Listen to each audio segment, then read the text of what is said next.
మార్పిడులపై supreme court కీలక తీర్పిచ్చింది. ఇతర మతంలోకి మారితే ఎస్సీ హోదా రద్దు చేస్తామని తెలిపింది. హిందూ, బౌద్ధ, సిక్కు మతాలు కాకుండా మరే మతంలోకి మారినా ఎస్సీ హోదా రద్దు అవుతుందని చెప్పింది సుప్రీంకోర్టు. క్రైస్తవ మతంలోకి మారి పాస్టర్ అయిన వ్యక్తి ఎస్సీ అండ్ ఎస్టీ చట్టం కింద రక్షణ పొందలేరని స్పష్టం చేసింది. ఏపీ హైకోర్టు తీర్పుని సమర్థించింది సుప్రీంకోర్టు. కుల వ్యవస్థ క్రైస్తవ మతంలో లేదు అని తెలిపింది. మతం మార్చుకున్న వెంటనే ఎస్సీ హోదా రద్దు చేస్తామని సుప్రీంకోర్టు తెలిపింది.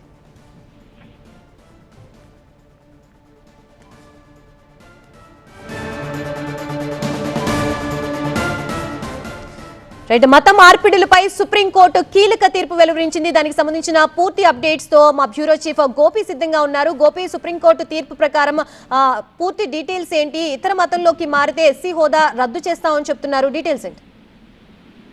ఈ రోజు సుప్రీంకోర్టు సంచలన తీర్పును వెలువరించడం జరిగింది. జస్టిస్ ప్రశాంత్ కుమార్ మిశ్రా అలాగే జస్టిస్ ఎన్వి అంజారియాతో కూడిన ధర్మాసనం మతం మారితే ఎస్సీ హోదా కోల్పోతారు అని చెప్పి స్పష్టం చేయడం జరిగింది. మత మార్పిడి అనంతరం ఎస్సీ అట్రాసిటీ చట్టం కింద నమోదైన కేసులకు సంబంధించి ఈ తీర్పు వర్తిస్తుంది.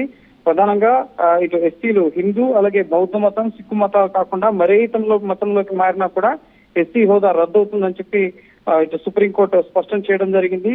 క్రైస్తవ మతంలోకి మారిన పాస్టర్ గా పనిచేస్తున్న వ్యక్తి ముఖ్యంగా ఎస్సీ ఎస్టీ చట్టం కింద రక్షణ పొందలేరు అని చెప్పి ఈ రోజు సుప్రీంకోర్టు స్పష్టం చేయడం జరిగింది. గతంలో ఈ కేసుకు సంబంధించి ఆంధ్రప్రదేశ్ హైకోర్టు ఇచ్చిన తీర్పుని సుప్రీంకోర్టు సమర్థించడం జరిగింది. ప్రధానంగా కుల వ్యవస్థ క్రైస్తవ మతంలో లేదు అని చెప్పి సుప్రీంకోర్టు ముఖ్యంగా హైకోర్టు స్పష్టం చేయడం జరిగింది. ఆ తీర్పునే ఈ రోజు సుప్రీంకోర్టు సమర్థించడం జరిగింది. రాజ్యాంగంలోని షెడ్యూల్ కులాలు ఆర్డర్ 150 ముఖ్యంగా 1950 ప్రకారం హిందూ, సిక్కు, బౌద్ధ మతాలు తప్ప మరే మతంలోకి ఉన్నవారు కూడా ఎస్సీలుగా గుర్తించబడరు అని చెప్పి ఈ రోజు సుప్రీంకోర్టు స్పష్టం చేయడం జరిగింది. ప్రధానంగా మతం మార్చుకున్న వెంటనే కూడా ఈ ఎస్సీ హోదా రద్దు అవుతుంది. ఎస్సీ హోదా రద్దు అయిన తర్వాత ఎస్సీ ఎస్టీ అట్రాసిటీ కేసులు పెట్టడం అవి చెల్లుబాటు కావు అన్న అంశాన్ని కూడా ఈ రోజు సుప్రీంకోర్టు స్పష్టం చేయడం జరిగింది. ప్రధానంగా పుట్టుక ఆధారం కాదు, మతం ఆధారంగానే హోదా ఉంటుంది అన్న అంశానికి సంబంధించి కూడా ఈరోజు సుప్రీంకోర్టు కీలక అంశాలను ప్రస్తావించడం జరిగింది.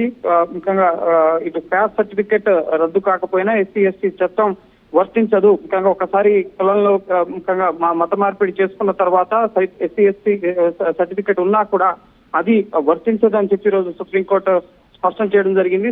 సర్టిఫికేట్ ఉంది కాబట్టి రక్షణ కల్పించాలని చెప్పి చెప్పలేం. ముఖ్యంగా ఈ ప్రస్తుతం సుప్రీంకోర్టు ఇచ్చిన తీర్పు అనేది మతం మార్చుకున్న ఎస్సీ వర్గాల రిజర్వేషన్లు వారి హక్కుల పైన ప్రభావం చూపించే అవకాశం ఉంటుంది. ఎందుకంటే ఎస్సీ ఎస్టీ అట్రాసిటీ కేసులు వర్తించవు కాబట్టి మత మార్పిడి జరిగిన తర్వాత. సో ఇది ఒక సంచలనాత్మక తీర్పుగా చూడాల్సి ఉంటుంది. ఎస్సీ కమ్యూనిటీలోకి తిరుగు చేర్చుకున్నారని చెప్పి నిరూపించుకుంటేనే పాత హోదా పునరుద్ధరణ సాధ్యమవుతుంది. ముఖ్యంగా వాళ్ళ ఒకవేళ మతం మారి మళ్ళీ ఎస్సీ హోదాలో హిందువులుగా కనబట్టయితే మళ్ళీ అప్పుడు ఎస్సీ ఎస్టీ అట్రాసిటీ యాక్ట్ వారికి వర్తించడం జరుగుతుంది. సో దాన్ని వారు నిరూపించుకోవాల్సి ఉంటుంది అని చెప్పి కూడా ఈరోజు సుప్రీంకోర్టు స్పష్టం చేయడం జరిగింది. ఇది ప్రధానంగా ఇటు ఎస్సీలుగా ఉండి ఇతర మతాల్లోకి మారినప్పుడు, అది క్రిస్టియన్ కానీ లేక ముస్లిం కమ్యూనిటీస్ లోకి మారినప్పుడు వారికి ఈ ఎస్సీ ఎస్టీ అట్రాసిటీ కేసు కింద ఉన్న ప్రొటెక్షన్స్ ఏవైతే ఉన్నాయో అవి వర్తించదు అన్నది ఈ రోజు సుప్రీంకోర్టు తీర్పు సారాంశం. సో ఇవి ముఖ్యంగా నెక్స్ట్ ఎవరైతే కన్వర్షన్ అయ్యారో సో వారెవరికి కూడా ఎస్సీ ఎస్టీ అట్రాసిటీ యాక్ట్స్ కింద నమోదైన కేసులకి ఆ చట్టం వర్తించదు అన్నది కూడా ఈరోజు సుప్రీంకోర్టు స్పష్టం చేయడం జరిగింది. Right, thank you Gopikrishna. అది మత మార్పిడులపై సుప్రీంకోర్టు కీలక తీర్పునిచ్చింది. ఇతర మతంలోకి మారితే ఎస్సీ హోదా రద్దు చేస్తామని తెలిపింది. హిందూ, బౌద్ధ, సిక్కు మతాలు కాకుండా మరే మతంలోకి మారినా ఎస్సీ హోదా రద్దు అవుతుందని సుప్రీంకోర్టు తెలిపింది. క్రైస్తవ మతంలోకి మారి పాస్టర్ అయిన వ్యక్తి ఎస్సీ అండ్ ఎస్టీ చట్టం కింద రక్షణ పొందలేరని స్పష్టం చేసింది. ఏపీ హైకోర్టు తీర్పుని సమర్థించింది సుప్రీంకోర్టు. కుల వ్యవస్థ క్రైస్తవ మతంలో లేదు అని తెలిపింది.